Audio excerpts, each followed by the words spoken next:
Welcome back everyone. Part 1 से part 3 में हम लोग 3D ज्योमेट्री में direction cosines, lines, direction angles वगैरह इन सब चीज़ों की बातें कर चुके हैं। इस वीडियो में हम लोग उसी से रिलेटेड क्वेश्चंस देखने वाले हैं। बहुत सारे अलग अलग टाइप के क्वेश्चंस करेंगे ताकि उन टॉपिक्स की थ्योरी और कॉन्सेप्ट जो है आपको और अच्छे से क्लियर हो जाए और उनका एप्लीकेशन आपको समझ में आए। सो चलिए शुरू करते हैं। Question number 1. Find the acute angle between the lines having direction cosines L, M, N satisfying the relations L plus M plus N equals 0 and L square plus M square minus N square equals 0. तो question कह रहा है कि हमारे पास में दो lines हैं, उनके बीच का एक्यूट एंगल निकालना है और उनके डायरेक्शन कोसाइंस जो कि L, M, N हैं वो इन रिलेशंस को सेटिस्फाई कर रहे हैं। ओके, तो जब हम इन इक्वेशंस को सॉल्व करेंगे तो हमें L, M, N की वैल्यूज़ मिलेंगी करस्पॉन्डिंग टू ईच लाइन और उन वैल्यूज़ का यूज़ करके हमें उनके बीच का एंगल फाइंड करना है। तो सबसे पहले हम बात कर लेते हैं कि ऐसे इक्वेशंस को सॉल्व कैसे किया जाता है। ठीक है, अच्छा एक चीज़ समझ में आ रही होगी कि L, M, N तो 3 वेरिएबल है, इक्वेशन मेरे पास 2 ही दिया हुआ है।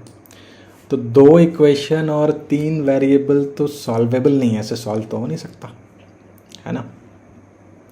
ये तो भाई मैथमेटिक्स का रूल है, नियम है। ये आप कोई भी चैप्टर पढ़ लो मैथ्स में या कोई भी मैथमेटिक्स पढ़ लो, ये तो वहाँ पे ये चीज़ आपको समझना होगा कि अगर नंबर ऑफ़ वेरिएबल्स और नंबर ऑफ़ इक्वेशंस बराबर है तभी उनका सोल्यूशन निकलेगा, अदरवाइज़ नहीं निकलेगा। तो फिर यहाँ पे कैसे 2 ही इक्वेशन दिया हुआ है और तीनों वेरिएबल की वैल्यू पूछ रहा है ना। तो एक तरीका तो ये है कि मुझे पता है कि अगर L, M, N direction cosines है तो फिर L square plus M square plus N square equal to 1 होगा। मतलब तीसरा इक्वेशन आपको मिल गया। ठीक है, तो 3 वेरिएबल 3 इक्वेशन वैसे हम सॉल्व करेंगे, बट वो रिकमेंडेड नहीं है। 3 वेरिएबल 3 इक्वेशन ज़्यादा बड़ा हो जाएगा, है ना। हम एक थोड़ा दूसरा तरीका यूज़ करते हैं, जस्ट बिकॉज कि हम डायरेक्शन कोसाइंस फाइंड करना चाहते हैं, डायरेक्शन रेशियो मिल जाए तो अभी अपना काम हो जाएगा, है ना। तो उसके पीछे का लॉजिक यही है कि आपको एंगल निकालना है या कोई भी काम करना है आपको, है ना। लाइंस में, प्लेन्स में, 3D ज्योमेट्री में कोई भी काम करना है, अगर आपको डायरेक्शन रेशियो की जगह डायरेक्शन कोसाइन की जगह डायरेक्शन रेशियो भी मिल जा रहा है तो आपका सारा काम हो जाएगा। इनफैक्ट जनरली आप देखोगे कि डायरेक्शन कोसाइन के साथ नहीं, डायरेक्शन रेशियो के साथ ही काम किया जाता है, because that's easy to find और ईजी टू मैनिपुलेट, है ना। तो हम जो है ये तीसरा इक्वेशन फाइंड करने की कोशिश नहीं करेंगे, 3 वेरिएबल 3 इक्वेशन, उस कॉन्सेप्ट में नहीं जाएंगे।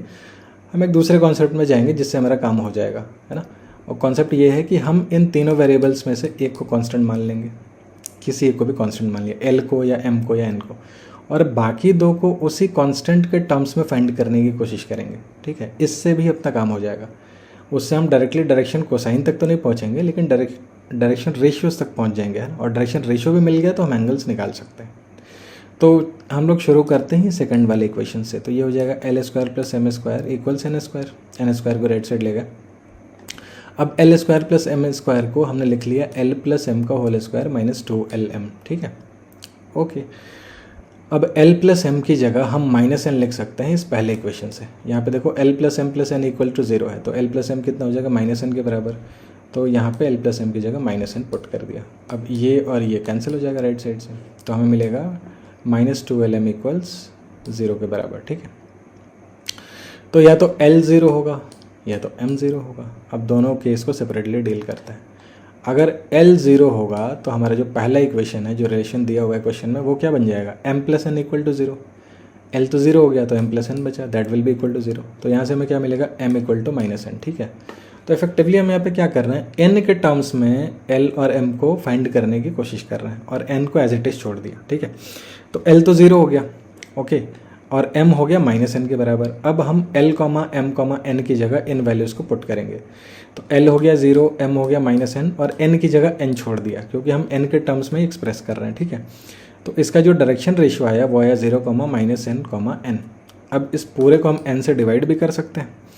तो इस पूरे तीनों नंबर्स को हमने N से डिवाइड किया तो हमारे पास में मिलेगा 0, माइनस 1, 1। ठीक है, तो ये क्या हो गया, इस एक लाइन का डायरेक्शन रेशियोज आ गया हमारे पास में। तो इसको हमने मान लिया A1, A2, A3, ऐसे बोल दिया A1, A2, A3 है ना। अच्छा, अब दूसरा केस देख लेते हैं। M इक्वल टू 0 पे क्या हो रहा है, M अगर 0 है तो L की वैल्यू माइनस N के बराबर आएगी। अगेन हम क्या कोशिश कर रहे हैं, N के टर्म्स में ही L और M को फाइंड करने की, है ना। तो m 0 है तो वही पहले इक्वेशन के हिसाब से l प्लस n 0 होगा, तो l की वैल्यू माइनस n के बराबर आ जाएगी। अब हमने l m n की जगह इनको रखना शुरू किया, तो l की जगह रखा माइनस n, m की जगह 0 है और n की जगह तो n ही रहने दिया, इसको हम कांस्टेंट मान के चल रहे हैं। अब इसको हम n से डिवाइड करेंगे तो क्या मिलेगा, -1, 0, 1। तो ये हो गया दूसरे लाइन का डायरेक्शन रेशियो, ठीक है। अब चूंकि हमारे पास में दोनों लाइन के डायरेक्शन रेशियोज मिल गए हैं तो हम सीधा फॉर्मूला लगाएंगे और इनके बीच का एक्यूट एंगल निकाल लेंगे, right. Okay, so using these values, है ना, ये हमने यहाँ पे लिख लिया क्या क्या हमने फाइंड किया, दोनों लाइन का डायरेक्शन रेशियोज, एंगल कैसे निकलेगा उनके बीच का, ये फॉर्मूला है a1 b1 plus a2 b2 plus a3 b3 over root under a1 square plus a2 square plus a3 square root under b1 square plus b2 square plus b3 square, ठीक है। तो values यहाँ पे put किया, ये आ गया 1/√2 into √2 1/2, है ना। मॉड क्यों लगा रखा है ये एक्सप्लेन किया गया है पहले। ये मॉड इसलिए लगा रखा है कि जो एंगल आए वो एक्यूट एंगल है, छोटा वाला एंगल है, राइट। तो मॉड अपने आप में वो काम कर देता है। तो cos थीटा आ गया 1/2 और cos थीटा 1/2 होगा तो थीटा की वैल्यू क्या हो जाएगी, π/3 हो जाएगी। तो जो दोनों एंगल जो दोनों लाइंस हमारे पास में थे उनके बीच का जो एंगल आएगा वो आएगा π/3 के बराबर। Okay, next question is if the projections of a line segment on the x, y and z axis in three-dimensional space are 2, 3 and 6 respectively, then find the length of the line segment। Okay, तो हमारे पास में यहाँ पे एक line segment given है। Okay, आप यहाँ पे देख पा रहे हो ये जो ब्लैक वाला लाइन है, ओके, ये लाइन सेगमेंट गिवन है। इस लाइन का प्रोजेक्शन तीनों एक्सेस पे दिया हुआ है जो कि है 2, 3 and 6 X Y Z axes पे। हमको इस ब्लैक लाइन सेगमेंट का लेंथ बताना है, राइट। तो पहले प्रोजेक्शन समझ लेते हैं कि है क्या, है ना। प्रोजेक्शन मतलब क्या बताया गया था कि अगर आपको इसका प्रोजेक्शन एक्स एक्सेस पे चाहिए तो आपको क्या करना होगा, ये जो लाइन सेगमेंट है इससे आपको एक्स एक्सेस पे 2 परपेंडिकुलर ड्रॉप करना होगा दोनों एंड पॉइंट से, और उन दोनों परपेंडिकुलर का जो फुट होगा उनके बीच का जो डिस्टेंस होगा वही इसका प्रोजेक्शन का लेंथ आएगा, ठीक है। अच्छा, ओके, तो आपको यहाँ पे एक्स एक्सेस दिख रहा है येलो वाला, ठीक है, येलो वाला एक्स एक्सेस है, रेड वाला आपका वाई एक्सेस है और ब्लू वाला आपका जेड एक्सेस है। ओके, तो हम कोई सा भी एक लेके प्रोजेक्शन को समझने की कोशिश करते हैं और ये कैलकुलेट कैसे होगा, इनके बीच का रिलेशन कैसे आएगा इसके लेंथ के साथ में, वो देखने की कोशिश करते हैं, ठीक है। तो अब एक चीज़ और है कि मैं इस लाइन सेगमेंट का प्रोजेक्शन एक्स एक्सिस पे लूँ या एक्स एक्सिस के पैरेलल किसी लाइन पे लूँ, एक ही बात होगी। बात समझ में आ रही है। किसी लाइन सेगमेंट का प्रोजेक्शन किसी दूसरे लाइन पे या वेक्टर पे उतना ही होगा जितना कि उस लाइन के पैरेलल अगर कोई वेक्टर ले लिया जाए उस पर निकाला जाए। तो मतलब अगर मैं एक्स एक्सिस के पैरेलल एक और लाइन ले लूँ उस पर भी प्रोजेक्शन निकालूँ इस ब्लैक वाले लाइन सेगमेंट का तो वो उतना ही आएगा, है ना। तो हम एक्स एक्सिस पे इफेक्टिवली प्रोजेक्शन ना निकाल के इसके पैरेलल किसी लाइन पे प्रोजेक्शन निकाल सकते हैं, वो सेम होगा एक्स एक्सिस पे प्रोजेक्शन के बराबर, है ना। तो हमने यहाँ पे एक क्यूबॉइड बना रखा है और एक क्यूबॉइड की खासियत ये है कि इसके जो एजेस है ना वो कोऑर्डिनेट एक्सिस के पैरेलल है, ठीक है। तो हम लोग एक्स एक्सिस को ही फोकस में रखते हैं, इसी पे बात करते हैं। ये येलो वाला एक्स एक्सिस है, ठीक है। अब इस डायग्राम में आप ये ब्लैक लाइन को देखो और ये जो 2 येलो लाइन्स बने हैं इनको देखो, ठीक है। अब ये क्यूबॉइड है, आपको इसमें जो बाकी दोनों येलो लाइन्स दिख रहे हैं वो आपको एक तो एज हो गया और एक हो गया डायगोनल क्यूबॉइड का, ये चीज़ समझ में आ रही होगी, है ना।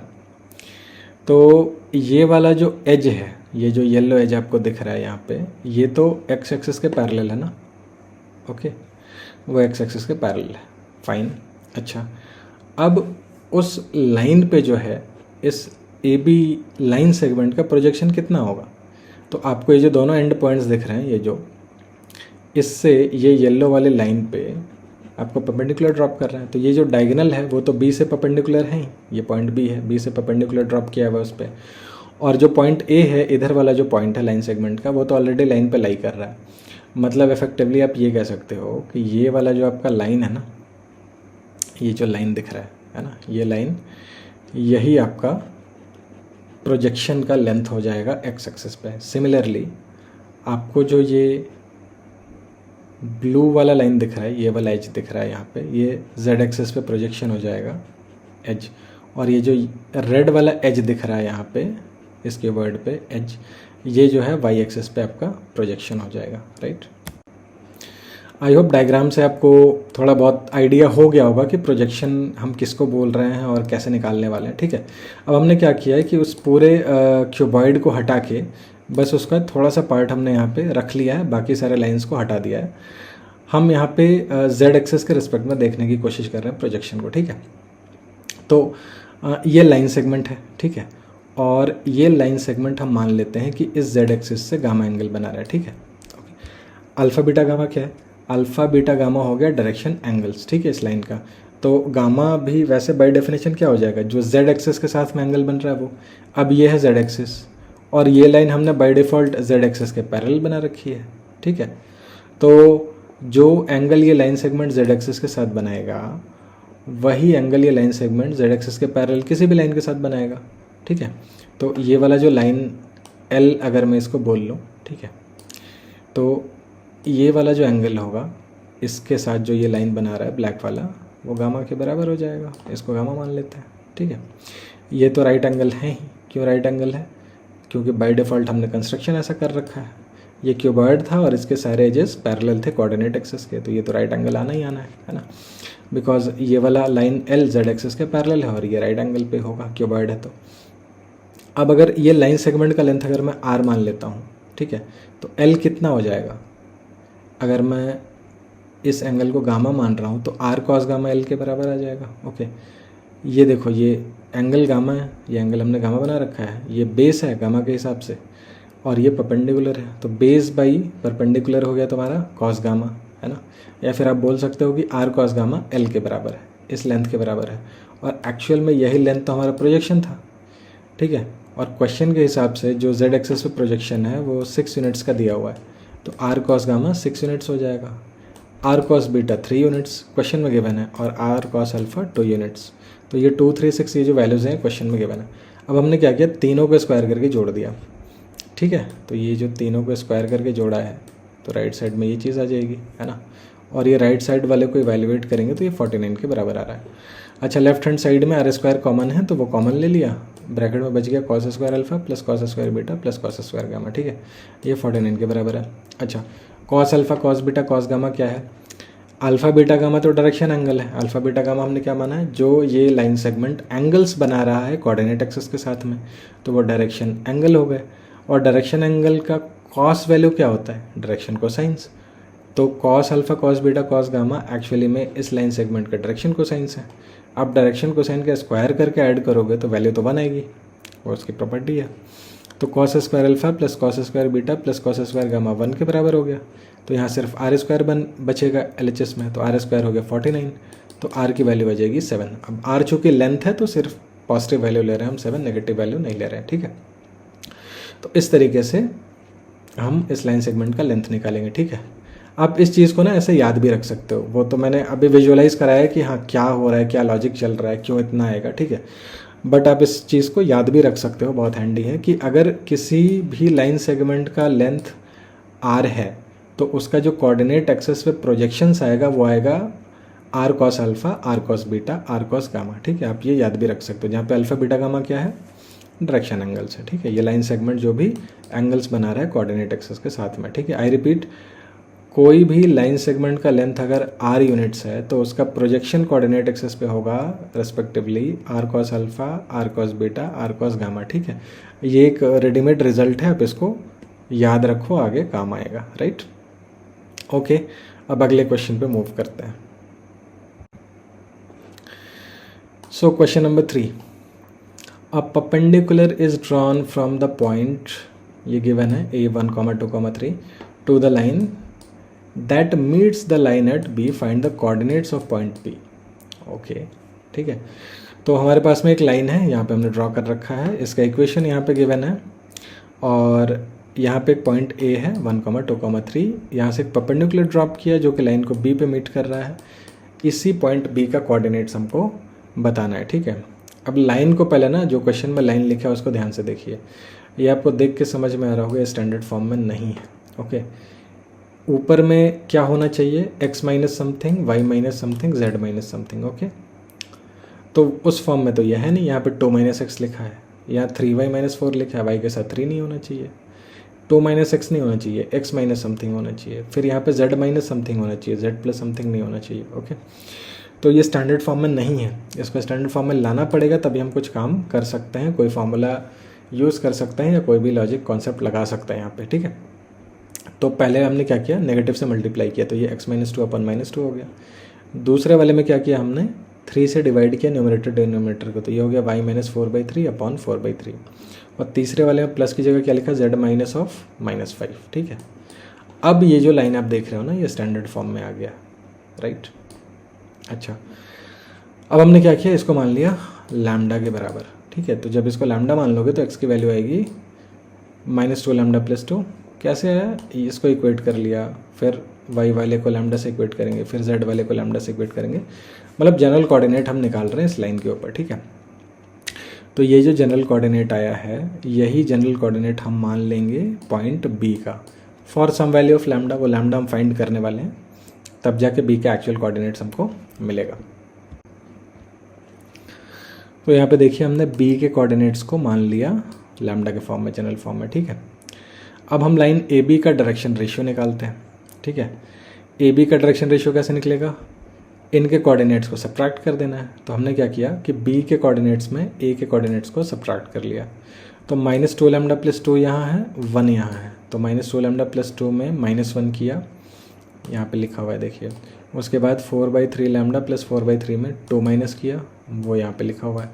फिर 7 लैम्डा -5 में से 3 माइनस किया, वो यहाँ पे लिखा हुआ है। इवैल्यूएट किया तो इतना आ गया, इसको हमने बोल दिया A1 A2 A3। ठीक है, अब ध्यान से देखिए, AB जो है लाइन पे परपेंडिकुलर है, तो AB का डायरेक्शन रेशियो जो ये लैम्डा के टर्म्स में आया है, और ये जो लाइन का डायरेक्शन रेशियोज है वो यहाँ इसके नीचे लिखा हुआ है इक्वेशन में, नीचे वाले जो है डायरेक्शन रेशियोज होते हैं, इनके करस्पॉन्डिंग टर्म्स का मल्टीप्लाई कर दें और जोड़ दें तो 0 के बराबर आना चाहिए। दो परपेंडिकुलर लाइन्स अगर आपके पास में है और एक का डायरेक्शन रेशियो है A1 A2 A3, दूसरे का B1 B2 B3, और दोनों परपेंडिकुलर हैं एक दूसरे से, तो फिर A1 B1 plus A2 B2 plus A3 B3 0 के बराबर होगा। ठीक है, यहाँ पे लिखा भी हुआ है AB and the line are perpendicular, therefore A1 B1 plus A2 B2 plus A3 B3 0 के बराबर होगा। ठीक है, लाइन का डायरेक्शन रेशियो यहाँ दिया हुआ है -2, 4/3, 7, इसको B1 B2 B3 मान लिया। ठीक, अब हमने ये फॉर्मूला यूज़ किया बिकॉज दे आर परपेंडिकुलर, तो ये रिलेशन होल्ड होना चाहिए। हमने मल्टीप्लाई करा और इसको सॉल्व करने की कोशिश की, तो ये कैलकुलेशंस आप खुद से भी कर सकते हो। हम आगे बढ़ते हैं, तो ये चीज़ आ रहा है, इवैल्यूएट हो गया फाइनली, लैम्डा की वैल्यू आ रही है 530/493। ओके, अब बहुत अच्छा वैल्यू तो नहीं है, कैलकुलेशन भी बहुत ज़्यादा है, बट ठीक है, लॉजिक समझना है ना। अब B का कोऑर्डिनेट कैसे आएगा, इसी लैम्डा को हम यहाँ पे सब्स्टिट्यूट कर देंगे, ये जो कोऑर्डिनेट पॉइंट लिखा है इसमें, तो फिर लैम्डा की वैल्यू डालने के बाद B का कोऑर्डिनेट आ जाएगा। ठीक है, तो 530/493 यहाँ पे हमने लिखा और ये वैल्यूएट किया। ठीक है, तो ये चीज़ इतना आ गया। अच्छा, इसको देख के घबराना नहीं, ये मैंने ऐसे रैंडम कोई क्वेश्चन ले लिया, इतना मतलब खुद से बना लिया, इतना ध्यान नहीं दिया कि क्या नंबर्स लिख रहा हूँ मैं, क्या नहीं लिख रहा हूँ, है ना। और ये इवैल्यूएशन भी मैंने कैलकुलेटर से किया हुआ है, तो लॉजिक मतलब फंडा ये नहीं है, मतलब क्या मेन पॉइंट ये नहीं है कि आप ये कैलकुलेशन करो। ठीक है, एग्जाम में ऑफकोर्स ऐसा कैलकुलेशन वाला क्वेश्चन आपको नहीं देखने को मिलेगा या कहीं भी टेक्स्ट बुक में, राइट। कॉन्सेप्ट ये था कि आप ये समझो कि अगर आपको एक लाइन दिया हुआ है और एक पॉइंट दिया हुआ है, तो उसका फुट ऑफ परपेंडिकुलर आप कैसे निकालोगे। ठीक है, तो मेन वो चीज़ है, आपको क्या करना है, लाइन पे एक जनरल पॉइंट मानना है जो कि B का कोऑर्डिनेट हो जाएगा, फिर AB लाइन का डायरेक्शन रेशियो निकालना है, और लाइन का डायरेक्शन रेशियो आपको पता होगा क्योंकि इक्वेशन गिवन होगा, और ये दोनों परपेंडिकुलर हैं, इस वजह से A1 B1 plus A2 B2 plus A3 B3 0 के बराबर होगा। तो वो इक्वेशन यूज़ करके लैम्डा की वैल्यू निकालनी है, इसमें पुट करना है और इस पॉइंट का कोऑर्डिनेट आ जाएगा। ठीक है, तो मेन चीज़ आपको ये समझना था, आई होप वो चीज़ आपको समझ में आ गया होगा। कैलकुलेशंस आपके ऊपर है, आप इतने खतरनाक नंबर के साथ में कैलकुलेशन करना चाहते हो या नहीं करना चाहते हो, so that's up to you. Okay, but the point is कि आपको लॉजिक समझ में आना चाहिए कि ये बी का कोऑर्डिनेट्स कैसे निकलेगा, ठीक है। और ये क्वेश्चन जो है कि ये जस्ट एक पार्ट है, इस चीज़ का यूज़ बहुत क्वेश्चंस में होता है ना, तो ये बहुत ही एक बेसिक चीज़ बन जाएगा उस क्वेश्चन में। मतलब ये प्राइमरी चीज़ नहीं होगी, सेकेंडरी चीज़ होगी कि आपको ये तो फाइंड करना ही है, इसके बाद भी क्वेश्चन में बहुत कुछ होगा, है ना। तो ये बहुत अच्छा कॉन्सेप्ट है, ये आपको पता होना चाहिए, कई जगह यूज़ होगा, आगे भी प्लेन्स में भी यूज़ होगा। तो इस वजह से हम लोग ये क्वेश्चन यहाँ पे देख रहे हैं, है ना। नंबर्स पे उतना मत जाइए, बहुत बड़े बड़े नंबर्स हैं, घबराइए नहीं, है ना। ऐसे नंबर्स वाला कैलकुलेशन आपको करने को नहीं देखने को मिलेगा जनरली, नहीं टेक्स्ट बुक में, नहीं एग्ज़ाम्स में। सो कैलकुलेशंस पे उतना ध्यान नहीं देना है, राइट, क्योंकि इतना भयंकर कैलकुलेशन आई डोंट थिंक कहीं आने वाला है। ये तो जनरली ऐसे कोई भी नंबर रैंडम ले लिए, इस वजह से इतना भयंकर कैलकुलेशन हो गया है। बट एनीवेज आई होप आपको कॉन्सेप्ट समझ में आया होगा। So that is the most important thing in this question, okay. चलिए फिर आगे बढ़ते हैं नेक्स्ट क्वेश्चन की तरफ। ओके, सो यहाँ पे क्वेश्चन नंबर 4 क्या कह रहा है, find the distances of the point from the coordinate axis, ठीक है। मतलब एक पॉइंट है, उसका डिस्टेंस आपको कोऑर्डिनेट एक्सिस से निकालना है।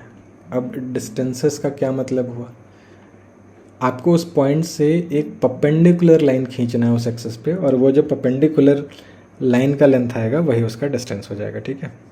अब यहाँ पे आप देख सकते हो, कोई भी पॉइंट हम प्लॉट करते हैं तो वो हम कैसे करते हैं, जैसे कि ये पॉइंट है एक्स वाई जेड, तो ये कैसे प्लॉट होगा, हम ओरिजिन से शुरू करेंगे, हम ओरिजिन से एक्स एक्सिस पे एक्स यूनिट चलेंगे, फिर यहाँ से वाई डायरेक्शन में वाई यूनिट चलेंगे, और फिर यहाँ से जेड डायरेक्शन में जेड यूनिट चलेंगे, ठीक है।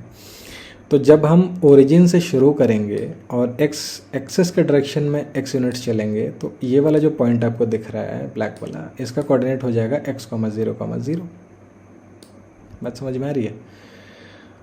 उसी तरह से जब आप यहाँ से आगे बढ़ोगे, है ना, और यहाँ पहुँचोगे ये ग्रीन वाले लाइन पे y यूनिट्स आगे जाके, तो इसका कोऑर्डिनेट क्या बनेगा, इसका कोऑर्डिनेट बनेगा x,y,0, ठीक है। x यूनिट तो हम चले एक्स एक्सिस पे, y डायरेक्शन के पैरेलल हम y यूनिट्स चले, तो x, y और z पे तो चले नहीं, तो ये हो जाएगा x, y, 0 के बराबर, ठीक है। और फिर यहाँ से z यूनिट ऊपर जाएंगे तो ये x, y, z हो जाएगा, है ना। अच्छा, तो अब ये वाला जो आपको ब्लू लेंथ दिख रहा है ये ऊपर में, ठीक है, ये एक्चुअली पॉइंट से परपेंडिकुलर है z एक्सिस पे, तो यही z एक्सिस से इसका डिस्टेंस हो जाएगा। अच्छा, अब z एक्सिस पे अगर आप z डिस्टेंस ऊपर जाओगे तो वो कोऑर्डिनेट हो जाएगा 0,0, z, ठीक है। बात समझ में आ रही है। ये जो a x, y, z है, ये जो एक्स वाई प्लेन है इससे z यूनिट ऊपर है, तो z एक्सिस पे भी हम ओरिजिन से z यूनिट ऊपर जाएंगे ताकि ये जो लाइन है ये z एक्सिस कैसे परपेंडिकुलर बन पाए, ठीक है। अब 0,0, z और a x, y, z इनके बीच का डिस्टेंस क्या आएगा, डिस्टेंस फार्मूला से निकालेंगे तो x माइनस 0 का स्क्वायर, y माइनस 0 का स्क्वायर और z माइनस z का स्क्वायर, यही चीज़ आएगा, है ना। तो ये जब आप इवेल्युएट करोगे तो वो चीज़ आ जाएगी X square plus Y square के बराबर, ठीक है। आई होप आपको कोऑर्डिनेट समझ में आ रहे होंगे कैसे लिखा हुआ है ना। अच्छा, एक्स एक्सिस से इसका क्या डिस्टेंस है, तो भाई ये पॉइंट लिखा हुआ है ए, इससे हमने एक परपेंडिकुलर ड्रॉप किया एक्स एक्सिस पे, वो यहाँ पे पड़ रहा है x, 0,0 पे। अब ए पॉइंट और ये x, 0,0 इनके बीच का डिस्टेंस क्या है, फिर डिस्टेंस फार्मूला से निकालेंगे x माइनस एक्स का स्क्वायर प्लस 0 माइनस वाई का स्क्वायर प्लस 0 माइनस जेड का स्क्वायर, उसका रूट ले लिया तो वो कितना आ जाएगा, root under Y square plus Z square के बराबर, है ना। ये जो लाइन्स है ना इनके ऊपर इनका डिस्टेंस लिखा भी हुआ है अगर आप देखो ठीक से, तो है ना। तो आपको जिस एक्सिस से डिस्टेंस निकालना है आप वो वाला ना कोऑर्डिनेट छोड़ के बाकी दोनों का स्क्वायर कर लो, है ना। जैसे देखिए एक्स एक्सिस से अगर आपको किसी पॉइंट का डिस्टेंस निकालना है, यहाँ पे देखिए एक्स एक्सिस से, तो आपने एक्स को छोड़ दिया और उस पॉइंट का वाई और जेड कोऑर्डिनेट ले लिया, उनका स्क्वायर करके जोड़ लिया। वाई एक्सिस से निकालना है तो वाई छोड़ के एक्स और जेड ले लिया, जेड एक्सिस से निकालना है तो जेड छोड़ के एक्स और वाई ले लिया, है ना। ठीक है, तो ये भी आपको आप ये याद रख सकते हो, है ना, और बड़ा सिंपल है। एक्स एक्सेस से किसी पॉइंट का डिस्टेंस क्या होगा, root under Y square plus Z square. Y axis से क्या डिस्टेंस होगा, root under X square plus Z square, है ना। मतलब जो कोऑर्डिनेट जिस एक्सेस से पूछ रहा है वो वाला कोऑर्डिनेट छोड़ दिया, बाकी दोनों का स्क्वायर करके रूट कर लिया, तो वो डिस्टेंस आपको मिल जाएगा, है ना। तो हमने क्या किया, एक्स एक्सेस से जब डिस्टेंस निकाला तो 1 को छोड़ दिया, 2 स्क्वायर प्लस 3 स्क्वायर किया, उसका रूट लिया 13। वाई एक्सेस से डिस्टेंस निकाला तो 2 को छोड़ दिया, 1 और 3 ले लिया, रूट 10 आएगा। और जब जेड एक्सेस से निकाला तो जेड को छोड़ दिया, 1 और 2 को लिया, रूट 1 स्क्वायर प्लस 2 स्क्वायर, वो आ जाएगा रूट 5 के बराबर, है ना। आई होप आपको ये कोऑर्डिनेट्स यहाँ पे समझ में आ रहा होगा कि ये कैसे प्लॉट किया गया है और हम किस डिस्टेंस की बात कर रहे हैं, राइट। तो हमने यहाँ पे ये जो दोनों ब्लू लाइंस बनाए हैं, ये वाला है जेड एक्सेस से डिस्टेंस, और ये वाला जो है, ये वाला जो ब्लू लाइन है, ये हमने बना रखा है एक्स एक्सेस से डिस्टेंस उस पॉइंट का, है ना। तो आप ज्योमेट्रिकली देख सकते हो कि हाँ ये कैसे फॉर्मूला आ रहा है, कैसे वैलिड है। हमने क्या किया है, कोऑर्डिनेट्स निकालनी है पॉइंट के बेसिकली। देखो ये राइट एंगल है, यहाँ पे 1 मिनट, हाँ ये राइट एंगल है जेड एक्सेस है, तो ऑब्वियसली हमें क्या चाहिए, हमें जेड एक्सेस से अगर डिस्टेंस चाहिए इस पॉइंट का, तो यहाँ से एक परपेंडिकुलर ड्रॉप करना है, और ये जो ब्लू लाइन है यही लेंथ होगा। अब इसका कोऑर्डिनेट 0, 0, z है, और ये a x, y, z है, तो दोनों के बीच का डिस्टेंस फार्मूला से आ जाएगा, है ना। बस फंडा ये है कि आप समझो कि हाँ ये 0, 0, z भी होगा ये वाला कोऑर्डिनेट, ये x, 0, 0 ही होगा ये वाला कोऑर्डिनेट, बस ये समझना ज़रूरी है। बाकी तो डिस्टेंस फार्मूला कोई बड़ी चीज़ नहीं है, एवरीवन नोज, है ना, कैसे अप्लाई करते हैं उस चीज़ को, राइट। आई होप आपको ये चीज़ समझ में आया होगा। और मैं यहाँ पे एक चीज़ रिकमेंड ये करूँगा कि आप ये फॉर्मूला याद रखो, ये एक्चुअली जनरली बहुत एक्सक्लूसिवली मिलता नहीं है लिखा हुआ, बट हाँ आप याद रखो, है ना, कि आपको अगर किसी एक्सिस से किसी पॉइंट का डिस्टेंस निकालना है तो उस एक्सिस का जो भी नाम है वो कोऑर्डिनेट छोड़ के बाकी दोनों का स्क्वायर करके जोड़ के रूट कर दो, वो चीज़ आ जाएगी, है ना, डिस्टेंस आपको मिल जाएगा। Okay, I hope you got this. So let's move to the next question. Okay, question number 5. Find the coordinates of the point on the x-axis that is equidistant from A 4, 3, 1 and B -2, -6, -2, ठीक है। मतलब x-axis है, इस पे आपको एक point find करना है जो कि दो अलग अलग पॉइंट गिवन है, इनसे बराबर दूरी पे हो। मतलब अगर ये पॉइंट A है आपका, ये पॉइंट B है, तो ये डिस्टेंस और ये डिस्टेंस ये दोनों बराबर हो, ठीक है। इसको मैंने h मान लिया, तो AH और BH बराबर होना चाहिए। तो x एक्सेस पे कोई भी पॉइंट हम कैसे लिख सकते हैं, x, 0, 0, उसमें y और z कोऑर्डिनेट तो 0 होंगे, ठीक है। अब हमें करना क्या है, AH और BH को बराबर करना है। अब h का कोऑर्डिनेट हमें पता है, x, 0, 0 है, तो हमें AH और BH डिस्टेंस निकालना है सिंपली। तो डिस्टेंस फॉर्मूला लगा लिया, हमारे पास में पॉइंट्स हैं। AH मतलब A 4, 3, 1 और H x, 0, 0 इनके बीच का डिस्टेंस। सिमिलरली BH का मतलब है B और H के बीच का डिस्टेंस। तो डिस्टेंस फॉर्मूला लगाएंगे तो x -4 का square plus 3 square plus 1 square equals root under x plus 2 का स्क्वायर प्लस -6 का स्क्वायर प्लस -2 का स्क्वायर, ठीक है। स्क्वायर किया तो रूट हटा दिया, कैलकुलेशंस किया तो हम पहुंच गए यहाँ पे -12x प्लस 12 इक्वल्स 30, है ना। कैलकुलेशंस तो खैर इसमें एक्सप्लेनेशन की ज़रूरत नहीं है, आप समझ सकते हो। तो यहाँ से x की वैल्यू आ गई -3/2 के बराबर। ओके, तो x आ गया तो h का कोऑर्डिनेट आ गया, बाकी दोनों कोऑर्डिनेट तो निकालना नहीं है, वो 0, 0 है। x की वैल्यू हो गई -3/2, तो पॉइंट हो गया -3/2, 0, 0, ठीक है। So this is how you can find the coordinates of point h, है ना, very simple. Okay, moving on to the next question. Find the point where the line joining the points, ये दो points given है, cut the plane 2x + y + z = 7, ठीक है। अच्छा, अभी हमने प्लेन्स नहीं पढ़ा है, ठीक है, और यहाँ पे प्लेन दे दिया आपको, तो प्लेन दिया है कोई बात नहीं, बट यहाँ प्लेन का कोई कॉन्सेप्ट हम यूज़ करने वाले नहीं है, इसलिए घबराने की कोई ज़रूरत नहीं है। जितना हम लाइन्स के बारे में जानते हैं, डायरेक्शन कोसाइंस रेशियोज़ के बारे में जानते हैं, सेक्शन फार्मूला के बारे में जानते हैं, उससे अपना काम हो जाएगा, है ना। प्लेन का इससे कोई लेना देना नहीं है, राइट। कोई कॉन्सेप्ट वैसा यूज़ नहीं होगा जो आपको लगेगा यार ये कहाँ से आ गया, है ना। देखो, क्वेश्चन कह रहा है कि आपके पास में दो पॉइंट्स गिवन है, एक है 2, -3, 1 और एक है 3, -4, 5। ये पूछ रहा है कि find the point where the line joining the points cut the plane, ठीक है, इस प्लेन को कट कर रहा है। तो एक लाइन है जो कि ये एक प्लेन आपको गिवन है 2x + y + z = 7, इसको ये कहीं पर कट कर रहा होगा, उसके कोऑर्डिनेट्स को हमने बोल दिया ABC, ठीक है। ये ABC को ये लाइन सेगमेंट कट ABC जो पॉइंट है यहाँ पे ये लाइन सेगमेंट इस प्लेन को कट कर रहा है, ठीक है। तो ABC का कोऑर्डिनेट हमको बताना है, ओके। तो देखो अब एक चीज़ तो साफ है ना, अगर ये लाइन सेगमेंट इस प्लेन को ABC पे कट कर रहा है तो ABC ये जो पॉइंट है वो इस प्लेन पे लाई कर रहा है, मतलब ABC इस इक्वेशन को सेटिस्फाई करेगा क्योंकि ये पॉइंट इसी प्लेन का है। अब कोई भी कर्व है या कोई भी सॉलिड फिगर हो गया या 2 डायमेंशनल फिगर हो गया, अगर उस पर कोई पॉइंट लाई करता है तो वो उसके इक्वेशन को भी सेटिस्फाई करता है। ये तो सिंपल सा रूल है ना। मतलब ABC अगर इस प्लेन पे लाई कर रहा है तो ABC को अगर हम XYZ की जगह रख दें तो ये इक्वेशन को सेटिस्फाई करेगा। बस इतना ही काम था प्लेन के इक्वेशन का, और कोई काम नहीं है, ठीक है। तो बहुत सिंपल सी बात है, समझ में आ रही होगी, ओके ठीक है। चलो ये तो हमने स्टैब्लिश कर लिया कि ABC इस प्लेन के इक्वेशन को सेटिस्फाई करेगा। अब हमें ABC का कोऑर्डिनेट निकालना है। तो हम मान लेते हैं कि ये जो पॉइंट है ना ABC, ये इस लाइन सेगमेंट को λ/1 के रेशियो में डिवाइड कर रहा है, ठीक है। जो पॉइंट है ना 2 - 3 1 और इधर है 3, -4, -5, इन दोनों पॉइंट को जोड़ने वाले लाइन सेगमेंट को जो पॉइंट ABC है वो λ/1 के रेशियो में डिवाइड कर रहा है। तो ABC का कोऑर्डिनेट कितना हो जाएगा डिस्टेंस फार्मूला के हिसाब से, लैम्डा टाइम्स ये coordinates plus 1 time this coordinates upon λ+1, ऐसे ही होता है फार्मूला।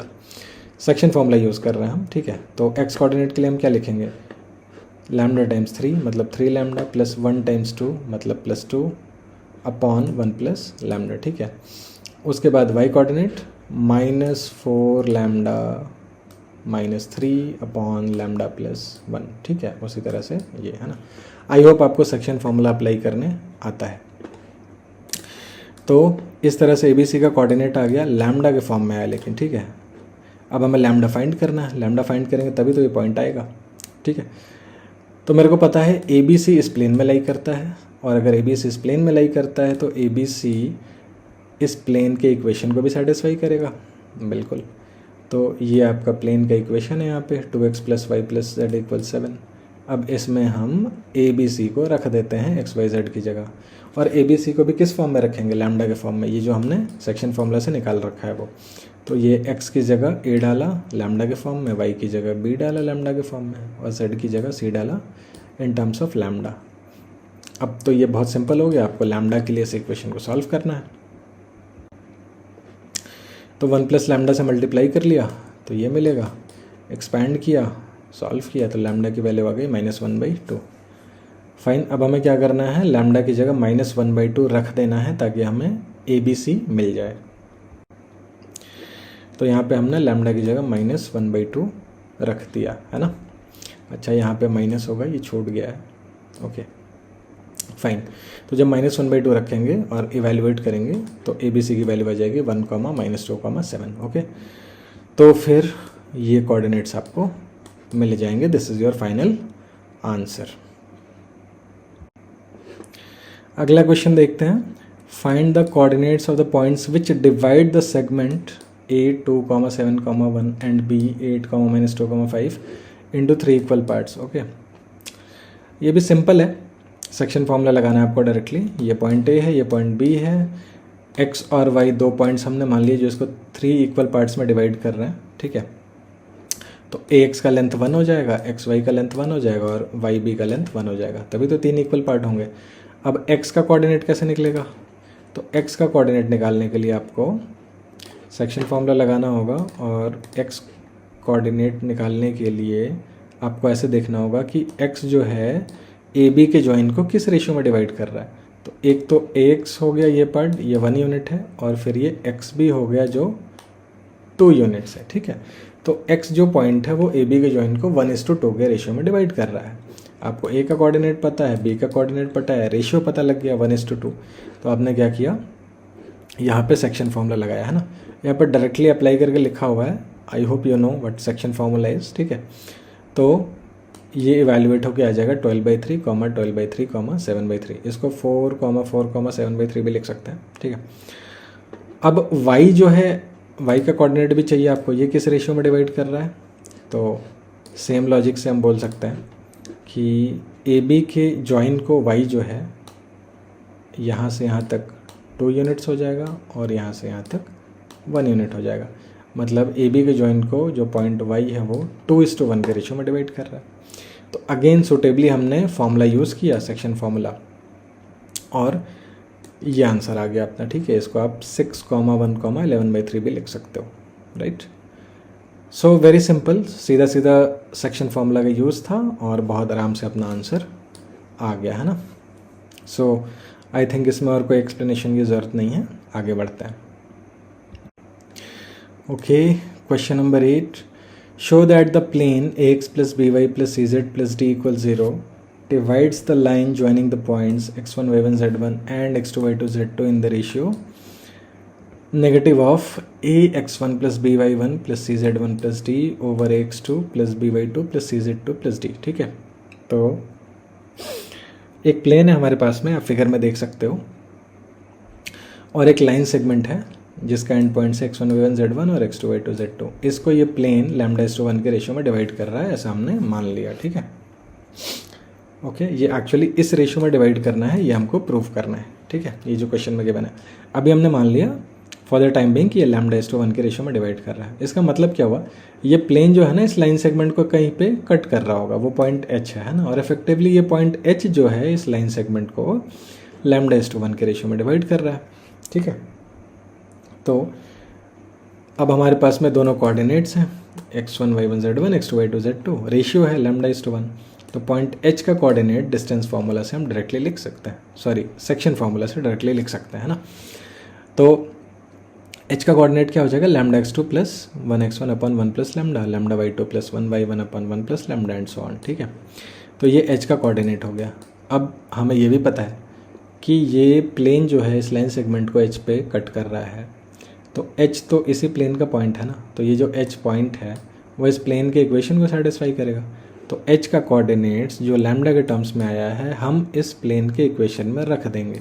ठीक है, तो यहाँ पे हमने लैम्डा को जो है लैम्डा के टर्म्स में जो है h के कोऑर्डिनेट्स को इस प्लेन के इक्वेशन में रख दिया। अब हम इसको सॉल्व करेंगे लैम्डा का वैल्यू फाइंड करने के लिए। तो पहले λ+1 से मल्टीप्लाई कर लिया। ठीक है, तो हमें मिला ये चीज़, हमने ब्रैकेट को भी ओपन कर लिया, है ना, एक्सपैंड कर लिया मल्टीप्लाई करके।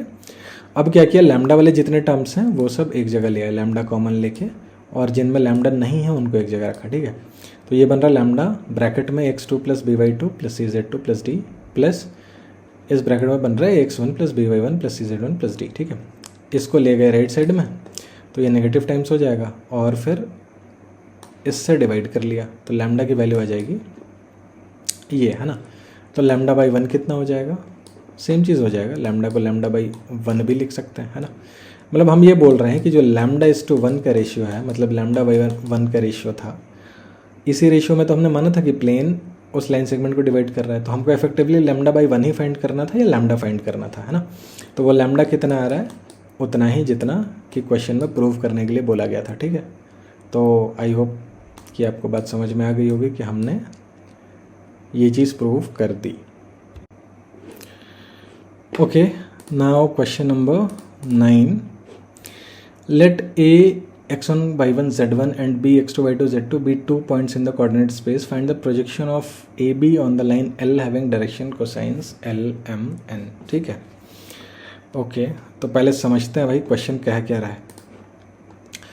एक लाइन है मेरे पास में, रादर लाइन सेगमेंट है ए बी। ठीक है, कोऑर्डिनेट्स इसके गिवन है, ए का है x1 y1 z1 और बी का है x2 y2 z2। ठीक है, एक लाइन है हमारे पास में, राइट। ठीक है, इस लाइन पे इस लाइन सेगमेंट ए बी का प्रोजेक्शन निकालना है। ओके फाइन, अच्छा ए बी को थोड़ा सा और मॉडिफाई करके बना लेते हैं, है ना, ऐसे बना लिया। चलिए ये हो गया ए। अब ठीक है, तो प्रोजेक्शन क्या होगा, ए से एक परपेंडिकुलर ड्रॉप किया, बी से एक परपेंडिकुलर ड्रॉप किया लाइन पे, इसको बोल दिया x और इसको बोल दिया y। तो ये जो एक्स वाई है यही लेंथ तो प्रोजेक्शन होगा ए बी का इस लाइन पे, लाइन एल बोल दिया इसको, ठीक है। ओके ठीक है, एक काम और किया, लाइन एल के पैरेलल ही ए से एक लाइन बना दिया, ठीक है। इसको दोबारा बना लेते हैं ये, ठीक है। अच्छा, अगर ये एंगल थीटा बोल देते हैं, इसको मान लिया थीटा, ओके, तो ये जो लेंथ आएगा वो ए बी कॉस थीटा के बराबर आएगा, है ना।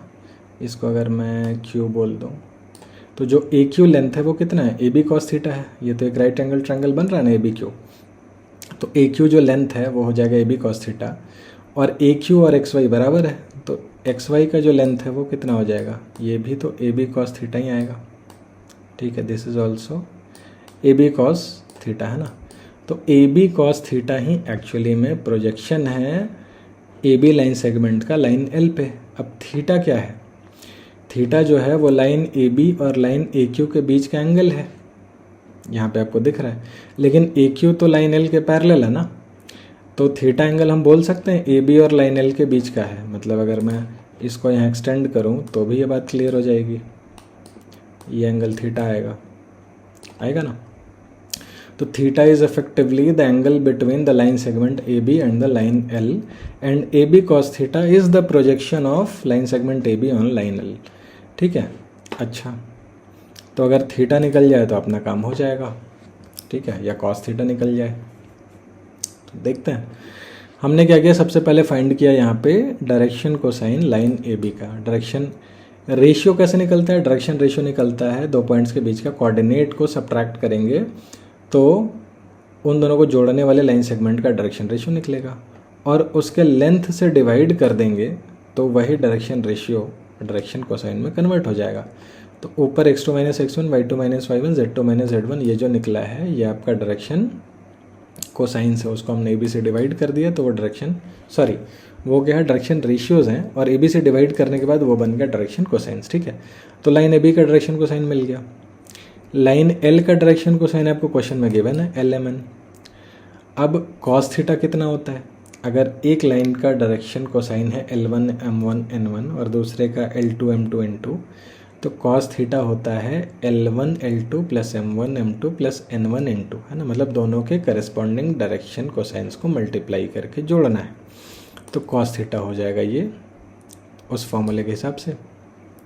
अब इस पूरे क्वेश्चन को ना ए बी से मल्टीप्लाई कर दो बस, तो ए बी से मल्टीप्लाई करोगे तो ये चीज़ निकल के आएगा इतना, है ना। और ए बी कॉस थीटा है क्या, वही तो प्रोजेक्शन है, वही हमको निकालना था। So A B cos theta is the length of projection of A B on line L.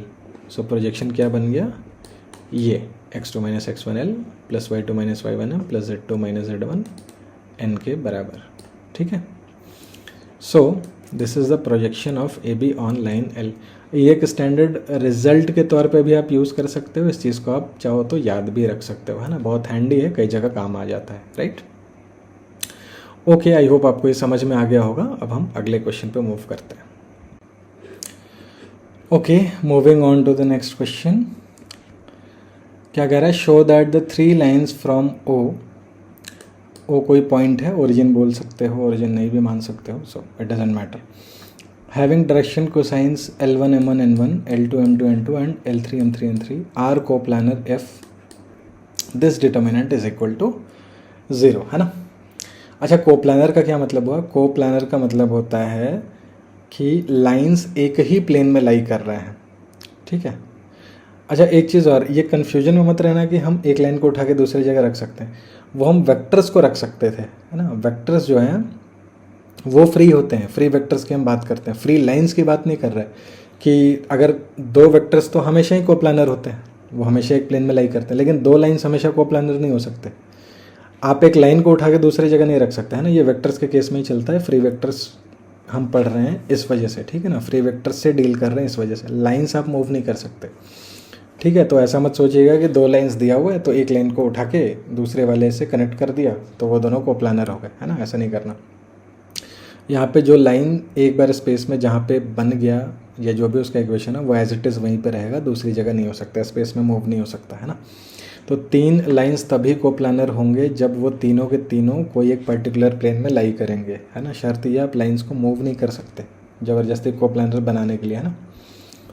Okay, ये बहुत बच्चे समझ रहे होंगे, कुछ कुछ को डाउट होता है इसलिए मैंने यहाँ पे ये चीज़ एक्सप्लेन किया है ना। अदरवाइज़ कॉमन सेंस की बात है कि आपको लाइंस के केस में ऐसा नहीं करना है ना, वेक्टर्स के केस में कर सकते हो।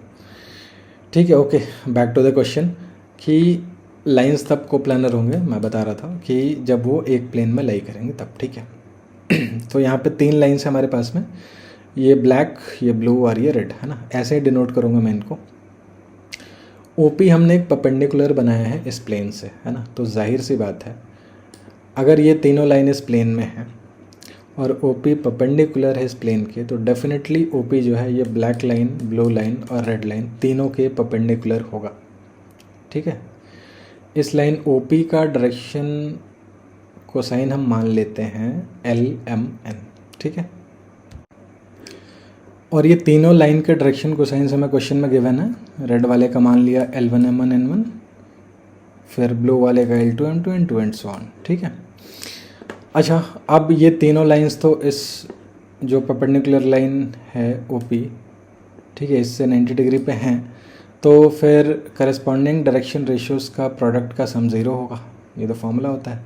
तो हमने पहले पकड़ा रेड लाइन को और लाइन OP को, तो इस केस में क्या इक्वेशन मिलेगा, LL1 plus MM1 plus NN1 equal 0। Similarly जब ब्लू लाइन के साथ इस इक्वेशन को देखेंगे तो ये हो जाएगा LL2 plus MM2 plus NN2 equal 0। Similarly black line भी OP के परपेंडिकुलर है, तो इस केस में भी रिलेशन आ जाएगा LL3 plus MM3 plus NN3 equals 0, ठीक है।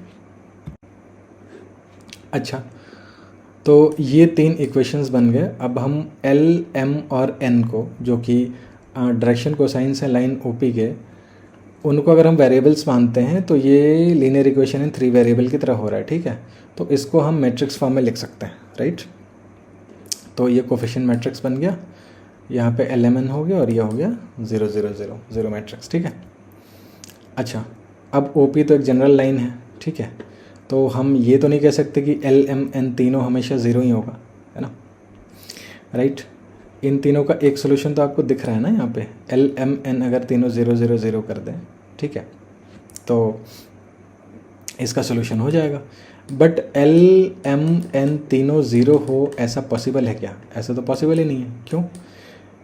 क्योंकि LMN जो है ना, इन तीनों का अगर हम स्क्वायर करके जोड़ेंगे तो वो हमेशा 1 आना चाहिए, क्योंकि बाय डिफ़ॉल्ट LMN है क्या, डायरेक्शन कोसाइंस है भाई, और डायरेक्शन कोसाइंस का स्क्वायर का सम हमेशा 1 होता है। और अगर LMN तीनों 0 हो गए तो फिर तो वो डायरेक्शन कोसाइन हो ही नहीं सकते, वो तो गलत हो गया, है ना, कॉन्ट्राडिक्ट कर रहा है इस फैक्ट को कि वो डायरेक्शन कोसाइंस है।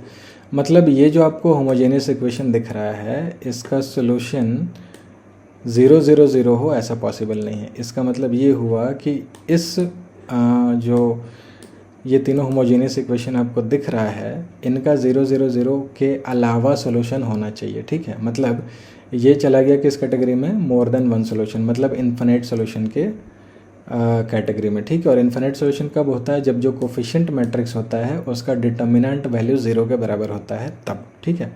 तो इसलिए इसका डिटर्मिनेंट वैल्यू 0 आएगा, ठीक है। So this must be true, ठीक है।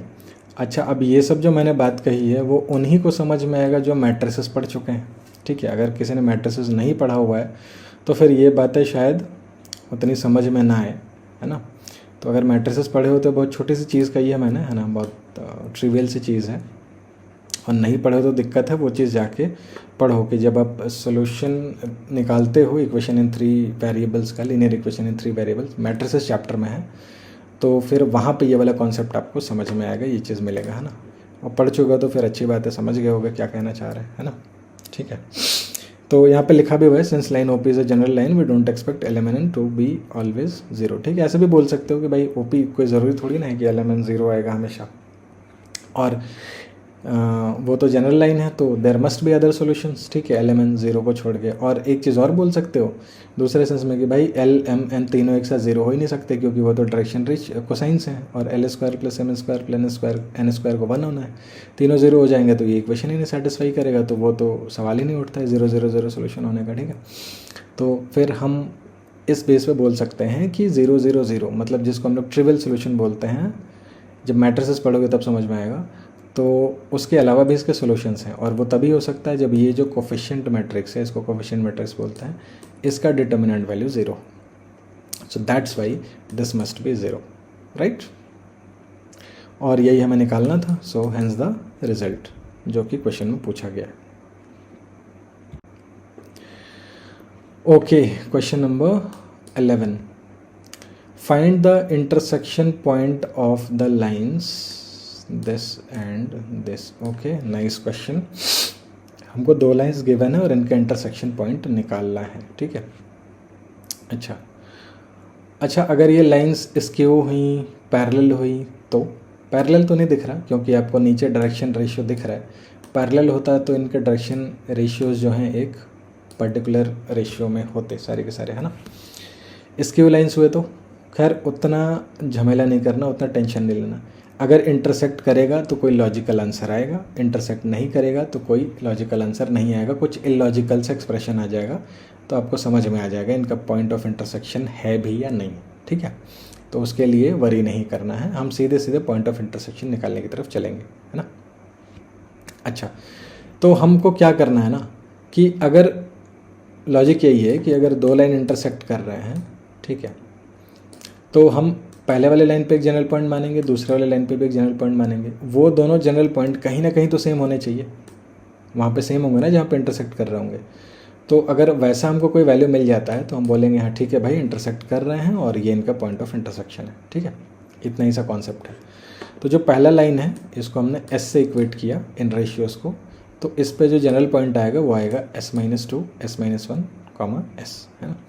जो दूसरा लाइन है उसको T से इक्वेट किया इनके रेशियोज़ को, और इस पे जो जनरल पॉइंट आएगा वो आएगा -2 + 8 3t - 6 और 5t - 11, ठीक है।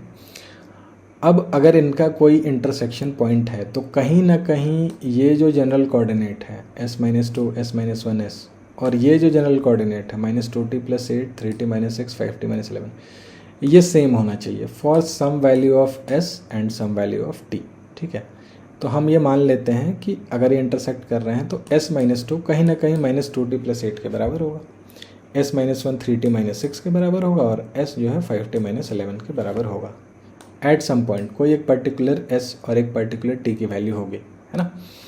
तो इन्हें हम सॉल्व करते हैं। अब देखो, हमें ऐसी वैल्यू चाहिए ना S और T की जो ये तीनों इक्वेशन को सेटिस्फाई करे, है ना। तभी तो हम बोलेंगे हाँ कोई ऐसा पर्टिकुलर पॉइंट एग्जिस्ट करता है जहाँ पे ये दोनों लाइंस इंटरसेक्ट कर रहे हैं। तो 2 ही वेरिएबल है, 3 इक्वेशन है, तो हमें करना ये है कि कोई भी 2 इक्वेशन चुनना है, उनसे S और T निकालना है और उसको तीसरे वाले इक्वेशन में रख के देखना है कि वो सेटिस्फाई कर रहा है कि नहीं। जब इतनी चीज़ें हो जाएंगी तब हम बोलेंगे कि हाँ ये लाइंस इंटरसेक्ट कर रहे हैं। देखो ऐसा भी हो सकता है कि आपने ये पहले 2 इक्वेशन को उठाया, सॉल्व किया, S और T की वैल्यू आ गई, लेकिन वो तीसरे इक्वेशन को सेटिस्फाई नहीं कर रही है। अगर ऐसा हो गया कि तीसरे इक्वेशन को सेटिस्फाई नहीं कर रही है तो फिर वो दोनों लाइन इंटरसेक्ट नहीं कर रहे, ठीक है। यहीं पे आपका डाउट क्लियर हो जाएगा कि लाइंस स्क्यूड हैं या फिर इंटरसेक्टिंग है ना, ठीक है। तो चलिए इसको सॉल्व करते हैं। तो S-2 है -2t + 8 के बराबर, S-1 है 3t - 6 के बराबर, और S है 5t - 11 के बराबर। पहले दोनों को सॉल्व करते हैं तो हमको मिलेगा T की वैल्यू 3 और S की वैल्यू 4, ठीक है। आई होप ये आप खुद से सॉल्व कर लोगे। तो T आया 3 और S आया 4। अब हमें वेरीफाई करना है कि क्या इन वैल्यूज़ के लिए ये तीसरा इक्वेशन भी ट्रू है या नहीं है, ठीक है। तो हमने क्या करा, S की जगह 4 रखा तो LHS में तो 4 चलेगा, और RHS में 5t - 11 में T की जगह 3 रखा, तो 5 × 3 - 11 15 - 11 4 = 4 आ गया। तो 4 = 4 इज़ ऑलवेज ट्रू, ठीक है। मतलब ये जो हमने सॉल्व करके S और T की वैल्यूज़ निकाली हैं वो पहले 2 को तो सेटिस्फाई कर ही रही हैं बिकॉज इससे हमने फाइंड किया है, ये तीसरे को भी सेटिस्फाई कर रही हैं। मतलब S = 4 और T = 3 के लिए ये दोनों पॉइंट्स सेम हो जाएंगे, मतलब दोनों लाइन पे एक कॉमन पॉइंट है, ओके, मतलब ये इंटरसेक्टिंग है। अब ये कॉमन पॉइंट आप आराम से निकाल सकते हो, एस की वैल्यू रख दो जो जनरल पॉइंट माना था वैसे, या फिर टी की वैल्यू रख दो दूसरे वाले में जो जनरल पॉइंट माना था। तो हमने क्या किया कि एस में ही रखा है, ठीक है, ये जो है ना S-2 S-1 और जो एस था उसी में एस की जगह 4 रख दिया, तो जो आंसर आ गया वो आ गया 2,3,4। सो दोनों लाइन इंटरसेक्टिंग हैं और दोनों का जो इंटरसेक्शन पॉइंट है वो है 2,3,4 के बराबर, है ना। आई होप आपको बात समझ में आ गई होगी। सो आगे बढ़ते हैं।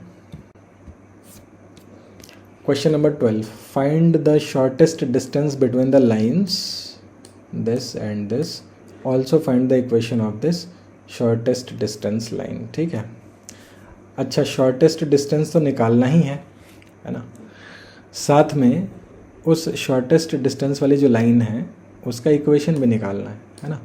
तो देखो कोफिशिएंट्स क्या हैं, सॉरी जो ये नीचे डायरेक्शन रेशियोज़ क्या हैं 2, 3, 4 और 3, 4, 5। तो पैरेलल तो नहीं है लाइंस, तो डिस्टेंस है तो फिर स्क्यूड होने चाहिए, है ना।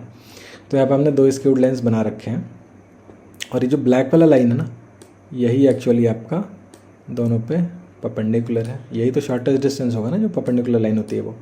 तो सिर्फ अब हमें ब्लैक लाइन का लेंथ नहीं निकालना है, इसका इक्वेशन भी निकालना है, ठीक है। तो थोड़ा सा अप्रोच को चेंज करना होगा। यहाँ पे हमने क्या किया, पहले इक्वेशन को एस से इक्वेट किया तो इस पे जनरल पॉइंट निकाल लिया, ठीक है। दूसरे इक्वेशन को हमने टी से इक्वेट किया, इस पे एक जनरल पॉइंट निकाल लिया, ठीक है। तो आपको ब्लू लाइन पे हमने मान लिया पॉइंट एम है, इसका जनरल कोऑर्डिनेट ये है, ये वाला पॉइंट, और जो नीचे है पॉइंट एन इसका जनरल कोऑर्डिनेट ये है, ठीक है। मतलब एम और एन के जनरल कोऑर्डिनेट्स आपको मिल गए, है ना, राइट। अच्छा अब हमको ये भी मालूम है कि भाई ये तो ब्लैक लाइन दोनों पे परपेंडिकुलर है, तो अगर मैं एम एन का डायरेक्शन रेशियो निकाल लूँ उसके बाद ये परपेंडिकुलर वाला कॉन्सेप्ट को एक्सप्लॉइट किया जा सकता है, ठीक है। तो डायरेक्शन रेशियो एम एन के क्या हो जाएंगे, इन दोनों कोऑर्डिनेट्स को माइनस करना होगा, तो माइनस किया तो हमें मिला 2s - 3t - 1, 3s - 4t - 2 and 4s - 5t - 2, ठीक है। अब ये ब्लैक लाइन जो है ब्लू लाइन के भी परपेंडिकुलर है और रेड लाइन के भी परपेंडिकुलर है, because this is the shortest distance, ठीक है। तो फिर वही कॉन्सेप्ट यूज़ कर रहे हैं हम, line M N is perpendicular to blue and red lines, तो भाई इनके डायरेक्शन रेशियोज़ का प्रोडक्ट, करस्पॉन्डिंग रेशियोज़ का प्रोडक्ट का सम 0 होना चाहिए, ठीक है। तो जो ब्लू लाइन है ये है इसका डायरेक्शन रेशियोज़ 2, 3, 4, ठीक है, ये क्वेश्चन में गिवन है, तो इससे मल्टीप्लाई कर लिया, ये जो ब्लैक वाले लाइन है इनके डायरेक्शन रेशियोज से, है ना, वो यहाँ पे लिखा हुआ है एक्चुअली। तो ये हो जाएगा twice of 2s - 3t - 1 plus thrice of 3s - 4t - 2 plus 4 times 4s - 5t - 2 = 0, ठीक है। और साथ में रेड लाइन के भी परपेंडिकुलर है ये ब्लैक लाइन, तो इसका जो डायरेक्शन रेशियो क्वेश्चन में दिया हुआ है वो दिया हुआ है 3, 4, 5 के बराबर, तो इनसे मल्टीप्लाई कर लिया ब्लैक लाइन के डायरेक्शन रेशियोज़ को और ऐड किया और 0 से इक्वेट किया, ठीक है। अब आपके पास में 2 इक्वेशंस हैं और वेरिएबल भी 2 ही हैं, s और t, तो सॉल्व करके देखते हैं क्या आता है। तो पहले वाले इक्वेशन को जब आप सॉल्व करोगे तो आएगा 29s - 38t - 16 = 0, और दूसरे लाइन को सिंप्लीफाई करोगे तो आएगा 38s - 50t - 21 = 0, है ना। अब मैंने क्या किया, दोनों को यहाँ पे सब्ट्रैक्ट किया हुआ है, तो जब सब्ट्रैक्ट किया तो मेरे पास में आ गया 9s - 12t - 5 = 0। यहाँ से s की वैल्यू आ गई 12t + 5/9, ठीक है। अब इस s को उठा के किसी भी एक इक्वेशन में रख देंगे तो t की वैल्यू आ जाएगी, ठीक है। तो ये इक्वेशन हम पकड़ते हैं और उसमें s की वैल्यू इतनी पुट करते हैं, पुट करके ये कैलकुलेशंस किए तो t की वैल्यू आ गई -1/6। अब इसी t को इस इक्वेशन में रखा, ठीक है, तो s आ जाएगा, ठीक है, वो आ गया 1/3। तो s और t तो मिल गया, मतलब आपको m और n मिल गया और mn का डायरेक्शन रेशियो भी मिल गया, ठीक है। तो देखो m हो गया इतना और n हो गया इतना, ये t -1/6 और s 1/3 इनको रखा तो फिर m और n की वैल्यू आ गई। और डायरेक्शन रेशियो mn का क्या था, वो ये था, इसमें भी s और t की वैल्यू रखेंगे तो mn का डायरेक्शन रेशियो आ जाएगा 1/6, -1/3, -1/6, ठीक है। अच्छा अब इसका डायरेक्शन रेशियो हम 1, -2, 1 भी लिख सकते हैं। क्यों? हमने ये जो डायरेक्शन रेशियोज़ आए इसमें 6 से मल्टीप्लाई कर दिया, ठीक है। तो 6 से मल्टीप्लाई कर देंगे तो ये बन जाएगा, ठीक है। जब हम डायरेक्शन रेशियो इनिशियली पढ़ रहे थे तो मैंने पहले ही कहा था कि हम डायरेक्शन रेशियो लेते ही इसलिए ताकि वो नंबर सिंपल दिखें, ठीक है। और डायरेक्शन रेशियो एक लाइन के कितने भी हो सकते हैं, आप कैसे भी फॉर्म में बना सकते हो, किसी भी नंबर से मल्टीप्लाई करके, डिवाइड करके। तो हमने 6 से मल्टीप्लाई किया ताकि ये दिखने में थोड़ा सा सिंपल हो जाए, कैलकुलेशन ईजी हो जाए, है ना। ठीक है, लाइन का डायरेक्शन रेशियो आ गया। डायरेक्शन रेशियो निकाला क्यों हमने? लाइन का इक्वेशन भी लिखना है इसलिए निकाला है ना। ठीक है, इक्वेशन लिखने के पहले हम ये ब्लैक वाला डिस्टेंस निकाल लेते हैं। वो कितना आएगा? m और n के बीच का डिस्टेंस फार्मूला से निकलेगा। कोऑर्डिनेट्स तो आ ही गए m और n के, तो ये डिस्टेंस फार्मूला लगाया हमने और डिस्टेंस निकाला 1/√6, ठीक है। तो mn जो डिस्टेंस है, जो दोनों स्क्यू लाइंस के बीच का डिस्टेंस है, वो आ गया 1/√6। अब हमें क्या करना है? इन दोनों के बीच जो ये ब्लैक लाइन है इसका इक्वेशन भी लिखना है। इसका इक्वेशन लिखने के लिए क्या चाहिए था? इस लाइन का हमें डायरेक्शन रेशियो चाहिए था, वो तो मिल गया है। और कोई सा भी एक पॉइंट चाहिए, m या n कोई भी एक उठा लेंगे, है ना। तो वो भी लिख ही लेते हैं। इक्वेशन क्या हो जाएगा? डायरेक्शन रेशियो क्या निकाला हमने? 1 - 1, वो नीचे आ गया। और हमने पॉइंट m उठा लिया, 5/3, 3 और 13/3 वो ऊपर डाल दिया। तो ये आ गया आपका इक्वेशन ऑफ लाइन mn, ठीक है। So both parts are completed in this question. I hope you got this. Okay, let's move on. Question number 13. Show that the straight lines whose direction cosines are given by AL plus BM plus CN equals 0 and FMN plus GNL plus HLM equals 0 are perpendicular if F by A plus G by B plus H by C equals 0 and parallel if root AF plus root BG plus root CH equals 0, ठीक है। अच्छा, दो line से उनके direction cosines के बीच में फिर से वही दो इक्वेशंस दिए हुए हैं, कुछ रिलेशंस बना के एल एम एन के बीच में हमें ये बताना है कि वो परपेंडिकुलर तब होंगे जब ये रिलेशन होल्ड करेगा और पैरेलल तब होंगे जब ऐसा कुछ रिलेशन होल्ड कर रहा होगा तब, ठीक है। तो हम क्या करेंगे, अब ये थोड़ा सा अप्रोच इसमें दूसरा लेके चलना होगा, है ना। तो पहला जो इक्वेशन हमको दिया हुआ है वो दिया हुआ है L plus B M plus C N equal 0। हमने यहाँ से एन निकाला, ठीक है, ओके। यहाँ से एन फाइंड किया तो वो आ गया -(L+Bm/c), ठीक है। अब इस चीज़ को हमने दूसरे इक्वेशन में पुट किया। कौन सा equation? FMN plus GNL plus HLM equal to 0 वाले इक्वेशन में n की वैल्यू हमने पुट की, वो यहाँ पर रख दिया, है ना। c से मल्टीप्लाई किया, इतना आया, और ये जो ब्रैकेट्स है ना ओपन कर लिया, है ना, पूरा मल्टीप्लाई कर लिया, तो ये चीज़ हमको मिल गई, है ना। ठीक है, अब आगे देखते हैं। अब हमने क्या किया, इसको हम आइडेंटिफाई कर रहे हैं as a quadratic in L। तो पहले L² वाला टर्म लिखा, फिर जो L वाले टर्म्स थे उनको कंबाइन करके लिखा, फिर जो कांस्टेंट है उसको लिखा। L के टर्म्स में कांस्टेंट, हम इसमें वेरिएबल मान रहे हैं L को, तो ये हो गया L² वाला टर्म, ये L वाला टर्म और ये कांस्टेंट टर्म, तो ये L में एक क्वाड्रेटिक बन रहा है, ठीक है। अच्छा, एक काम हमने और किया, इसको m² से डिवाइड किया, ठीक है। तो ये हो जाएगा GA L/m का स्क्वायर प्लस यहाँ पे ये अंदर जो m है वो एक m कैंसिल आउट हो जाएगा और एक m बचेगा तो वो L/m बनेगा, और यहाँ से m² गायब हो जाएगा, तो ये हो जाएगा FB, ठीक है।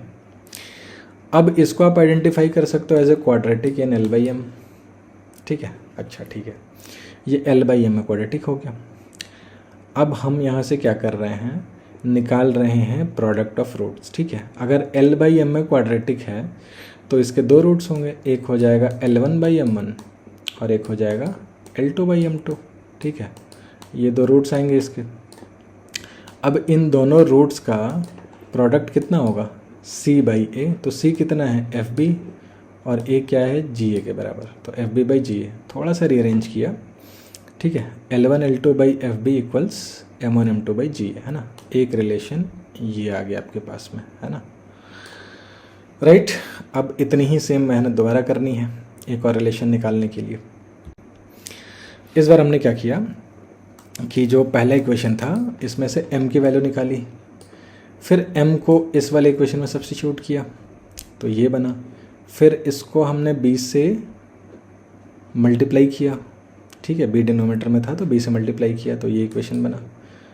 फिर ये ब्रैकेट्स खोल दिए, वापस से हमने l में क्वाड्रेटिक बनाया, है ना, वापस से l में क्वाड्रेटिक बनाया। पहले क्या किया था हमने, n को सब्स्टिट्यूट किया था और इस बार हम m को सब्स्टिट्यूट कर रहे हैं, ठीक है। तो अब हमारे पास में l और n के टर्म्स में इक्वेशन बचा है, पिछली बार l और m के टर्म्स में बचा हुआ था, ठीक है। फिर हमने क्या किया, n स्क्वायर से डिवाइड किया। देखो जो पिछले वाले इक्वेशन में हमने रिपीट किया था स्टेप्स, जो स्टेप्स किए थे वही हम यहाँ पे रिपीट कर रहे हैं, ठीक है। तो n स्क्वायर से डिवाइड किया तो अब ये बन गया क्वाड्रेटिक l/n में। अगेन इस क्वाड्रेटिक के भी दो रूट होंगे, l1/n1 और l2/n2, तो उन दोनों का प्रोडक्ट क्या आएगा, ऑफ कोर्स c/a, है ना। इस केस में वो कितना है, fc/ha के बराबर हो रहा है। इसको थोड़ा रीअरेंज किया तो हमें मिल गया L1L2/FC equals N1N2/ha, right. Okay, तो अब दोनों रिलेशंस आ गए हैं, अब हमें बस कंपेयर करना है। तो ये पहले मैनिपुलेशन से आया था और सेम प्रोसीजर को रिपीट करके ये दूसरे वाले से आया था, ठीक है। अब हमें क्या करना है कि जो पहला इक्वेशन है इसको थोड़ा सा और मॉडिफाई कर लेते हैं ताकि हम इन दोनों के बीच में कोई रिलेशनशिप इस्टेब्लिश कर सकें। देखो यहाँ नीचे L1 L2 के नीचे FB लिखा है, यहाँ L1 L2 के नीचे FC लिखा है। अब ये रेशियो सेम तो है नहीं, तो डायरेक्ट इक्वेट भी नहीं कर सकते, तो थोड़ा सा मैनिपुलेशन और करना पड़ेगा, है ना। हमने यहाँ पे क्या किया है कि ये जो A है ना, यहाँ पे A, इसको ले गए हैं LHS में और यहाँ जो B लिखा है इसको ले गए हैं RHS में, तो ये F/A हो जाएगा और ये G/B हो जाएगा, है ना, ठीक है। तो ये हो गया L1L2/F/A इक्वल्स M1M2/G/B, है ना। ये A जाएगा ऊपर, A L1L2 बनेगा, ठीक है, लेकिन फिर उस A को नीचे ले आओगे तो वो B/A बन जाएगा, है ना, इसके भी नीचे चला जाएगा। समझ रहे हो बात को। तो आप ये करके देख सकते हो, ये इसको इधर ले जाओगे फिर डिनोमीटर में ले आओगे तो कैसे मैनिपुलेट होगा ये चीज़, है ना। तो ये इतना हो जाएगा। सिमिलरली हमने यहाँ पे क्या किया, यहाँ से भी A को जो है ना लेफ्ट साइड में ले गए हैं और C को राइट साइड में ले गए हैं, है ना, इस वाले में भी, दूसरे वाले में। तो ये भी हो जाएगा L1L2/F/A इक्वल्स टू N1N2/H/C। अब देखो ये जो L1L2/F/F है वो यहाँ भी बन गया, है ना, ये दोनों जगह बन गया। अब हम इनको डायरेक्टली इक्वेट कर सकते हैं। अब ये तीनों बराबर हो जाएंगे, तो इन तीनों को बराबर किया तो ये इतना आ गया और इन रेशियोज़ को हमने लैम्डा बोल दिया, ठीक है। तो L1L2 हो जाएगा लैम्डा टाइम्स F/A, M1M2 हो जाएगा लैम्डा टाइम्स G/B और N1N2 हो जाएगा लैम्डा टाइम्स H/C। अब परपेंडिकुलर लाइंस के लिए क्या होना चाहिए, L1L2 plus M1M2 plus N1N2 0 के बराबर होना चाहिए, है ना, ठीक है। अब L1L2 M1M2 और N1N2 की जगह ये जो हमने निकाल के रखा है लैम्डा के टर्म्स में चीज़ें वो रख देते हैं यहाँ पे, ठीक है। लैम्डा एलिमिनेट कर दिया तो हमारे पास में बच गया F/A plus G/B plus H/C equal 0, ठीक है। तो अगर दोनों लाइन परपेंडिकुलर हैं तो फिर ये रिलेशन होल्ड करेगा, ठीक है, क्लियर। अब एक पार्ट और बच गया पैरेलल वाला, सो उसको भी देख लेते हैं। देखो अब लाइंस अगर पैरेलल होंगे तो उनका डायरेक्शन कोसाइन सेम होगा, ठीक है, याद रखना पैरेलल लाइंस का डायरेक्शन कोसाइन एग्जैक्टली सेम होता है ना।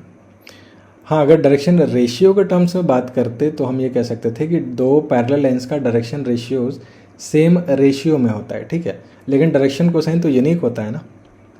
तो पैरेलल लाइंस के केस में डायरेक्शन कोसाइन एग्जैक्टली सेम होगा, है ना।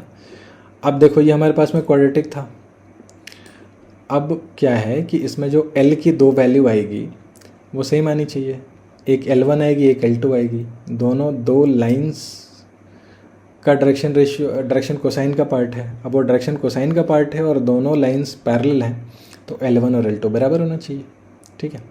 तो L1 L2 बराबर होगा, मतलब ये कि ये जो क्वाड्रेटिक इक्वेशन है इसका दोनों रूट सेम होगा, और दोनों रूट किसी क्वाड्रेटिक इक्वेशन का सेम होता है, इसका क्या मतलब हुआ, उसका डिस्क्रिमिनेंट होता है उस केस में 0 के बराबर, राइट।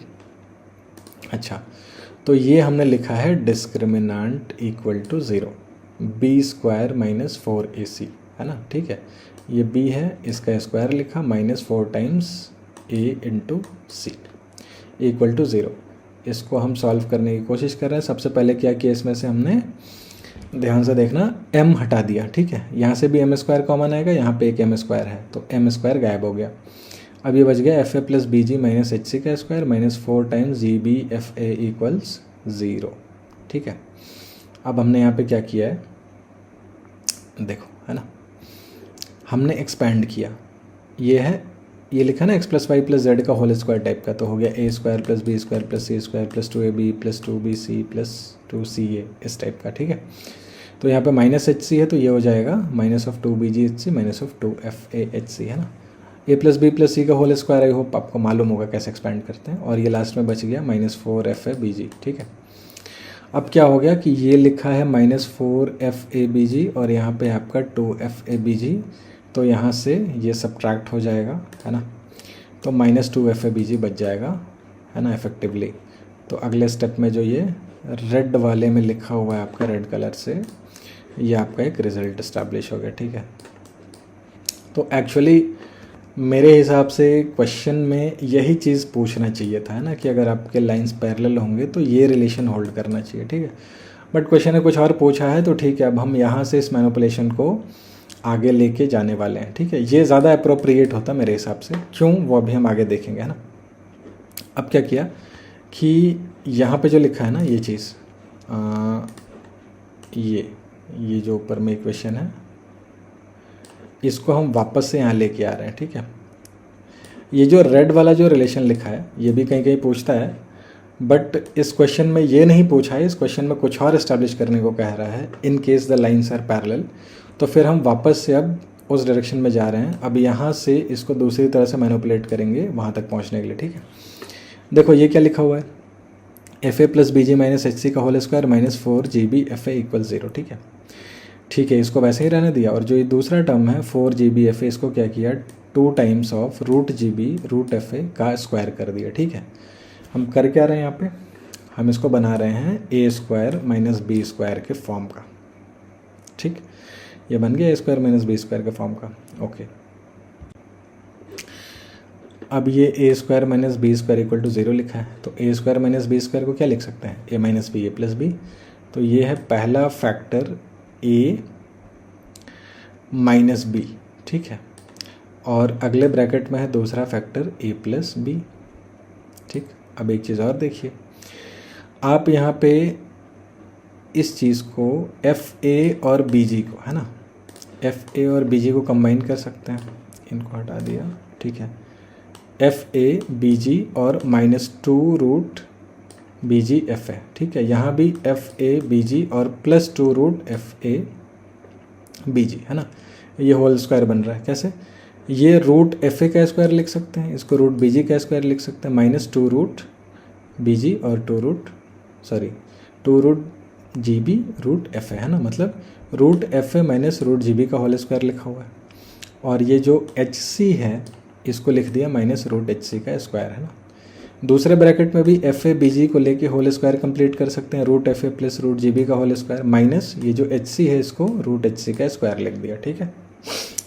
तो हमने यहाँ पे होल स्क्वायर कंप्लीट किया है दोनों ब्रैकेट में एक एक, है ना। अब अगेन ये क्या लिखा हुआ है, पहला ब्रैकेट अगर आप देखो तो इसको मैं हटा देता हूँ, यहाँ पे क्या लिखा हुआ है, ये लिखा हुआ है a square minus B square, again यहाँ पे भी लिखा हुआ है a square minus B square, है ना। तो a square minus B square मतलब a minus B a plus B, ये पहले ब्रैकेट से दो अलग अलग फैक्टर्स निकले, और ये जो दूसरा ब्रैकेट है इसमें भी a square minus B square लिखा हुआ, तो ये हो गया a minus B a plus B, ठीक है। तो ये 4 फैक्टर आए आपके पास, है ना। अब इन 4 फैक्टर में टर्म्स तो बिल्कुल एक ही तरह के हैं, बस प्लस माइनस अलग अलग लिखा हुआ है ना, ठीक से देखिए। अब हमसे क्या पूछा था कि अगर ऐसा होता है, ये जो लास्ट वाला फैक्टर है, तो ये दोनों लाइंस पैरेलल होंगे, ठीक है। तो ठीक है, अगर ये दोनों लाइंस के बीच में ये वाला रिलेशन इस्टेब्लिश होता है, ये चीज़ जो लिखा हुआ है, तो फिर दोनों लाइंस पैरेलल होंगे डेफिनेटली। ये वाला फैक्टर अगर 0 हो जाएगा तो ये 0 हो या ना हो, पहले वाले फैक्टर्स क्या फ़र्क पड़ता है, ओवरऑल रिजल्ट तो मेरा 0 आ ही जाएगा।